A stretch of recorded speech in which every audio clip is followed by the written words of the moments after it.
పెహల్గాం దాడుల గురించి మీ అందరికీ తెలిసిన విషయమే. 26 మంది బలి తీసుకున్నారు అమాయకుల్ని. అందులో మేము కూడా ఇంపాక్ట్ అయ్యాము. కానీ కేంద్ర ప్రభుత్వము రెస్పాండ్ అయిన విధానము, మొట్టమొదటిగా సింధు జలాలని ఆపటము, వాళ్ళ మీద ఆర్థికంగా దెబ్బకొట్టడము, ఈ మిల్క్ ప్రోడక్ట్స్, మెడిసిన్స్ వాటి మీద ఇంపాక్ట్ అవ్వటము, వాళ్ళని ఆర్థికంగా దెబ్బకొట్టడం అనేది, ఆ తరువాత ఈ ఆపరేషన్ సింధూర్ అనేది జరగటము, ఈ 9 ప్రదేశాల్లో వాళ్ళని ఉగ్రవాదులను ఎవరైతే ఉన్నారో వాళ్ళని మట్టుబెట్టడము, ఇలాంటి పరిస్థితుల్లో క్విక్గా రెస్పాండ్ అవ్వటం అనేది మాకు ఎంతో కొంత ఓదార్పుగా అనిపిస్తుంది. దానికి మేము కృతజ్ఞత చెప్తున్నాము గవర్నమెంట్కి. ఇప్పటికి కూడా మేము కోలుకోలేకపోతున్నాము, కానీ ఎంతో కొంత ఓదార్పు అనిపిస్తుంది మాకు.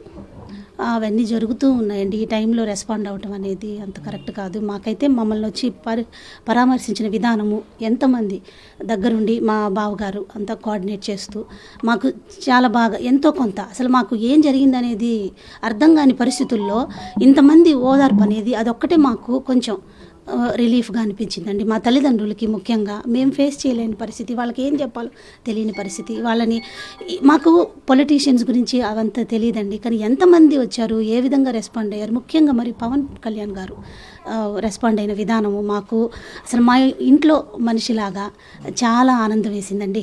వాళ్ళు బాధపడుతున్నప్పుడు నేను పవన్ కళ్యాణ్ గారి వీడియోనే చూపించటము, ముఖ్యంగా మంగళగిరిలో ఒకటి జరిగింది కదండి, అది చూపించటము, సంతాప సభ ఇంత తీసుకెళ్ళటము, మినిస్టర్లు అందరూ దగ్గరుండి చేయటము, అవే వాళ్ళకి ఒక 10 నిమిషాలు అవి చూపించటము, కాసేపు ఓదార్చటము.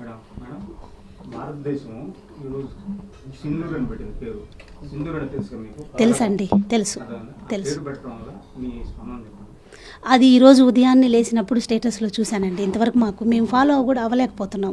ఈ ఒక పవన్ కళ్యాణ్ గారిది మాత్రమే మేము చూసాము, ఏం ఫాలో అవ్వట్లేదు. ఈరోజు స్టేటస్లో మా అబ్బాయి పెట్టినప్పుడు అది చెప్పలేని ఫీలింగ్. ఎందుకంటే అందరూ పర్సనల్గా ఒక కుటుంబంకి జరిగింది, అది సెంట్రల్ గవర్నమెంట్ ఇంత బాగా రెస్పాండ్ అయ్యి దేశం మొత్తం ఇది అవ్వటం, ఆపరేషన్ సింధూర్ అని పెట్టడం, అది చాలా బాగా, అది చెప్పలేని ఫీలింగ్ అండి. మాటల్లో ఒళ్ళుగా గురిపడిచింది అంటారు కదా, అట్లా చాలా బాగా అనిపించింది మాకు ఆ రెస్పాన్స్.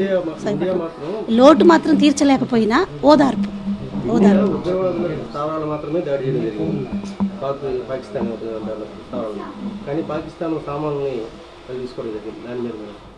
సామాన్యులని కన్నా అమాయకులు సార్, అమాయకులు నిజంగా. మా అన్న కేసు నాకు, మిగతా వాళ్ళని కూడా నేను అందరికీ ఇంకా ఎంత నష్టం జరిగింది, కానీ మా అన్నకు జరిగింది అతి దారుణమైన విషయం అండి. మాకు కళ్ళలో కూడా అసలు అదొక కళను కూడా మేము నమ్మలేని పరిస్థితి.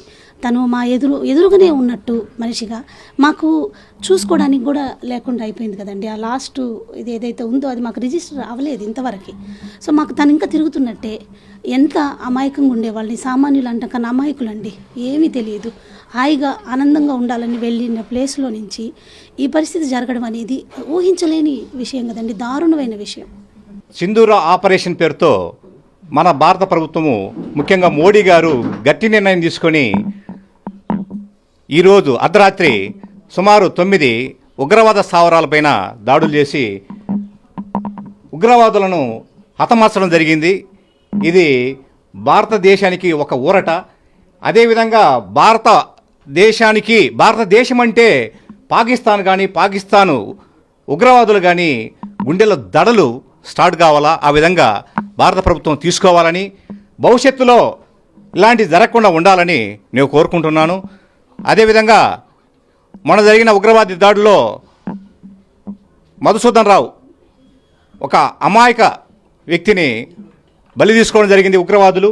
అది యావత్ భారతదేశానే కాకుండా ముఖ్యంగా మన కావలి పట్టణాన్ని ఆ రోజు చాలామంది చెబుతున్నారు, 2 రోజులు 3 రోజులు అన్నం తినకుండా చాలామంది ఉన్నారంటే అది ఎంత బాధాకర విషయమో మనం అందరం గ్రహించాలి.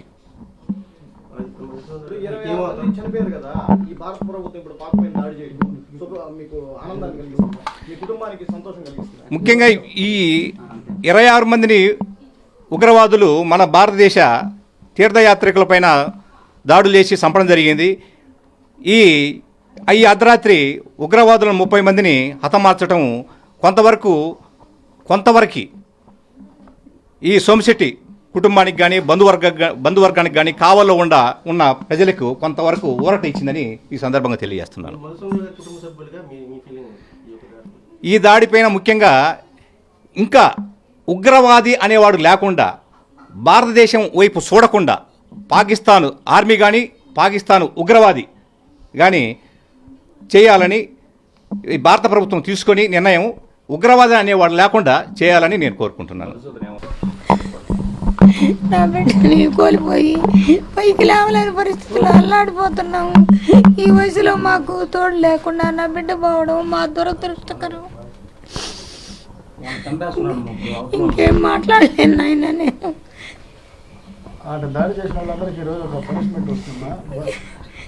ఏం చేసినా నా బిడ్డ రాడు కదా నాయన. నా కడుపు మంట ఎట్ట చల్లారాలా, ఎట్ట బతకాలా? మేము ఈ వయసులో నా బిడ్డ లేకుండా ఎందుకు నాయన నాకు ఈ శిక్ష అయిపోయాడు.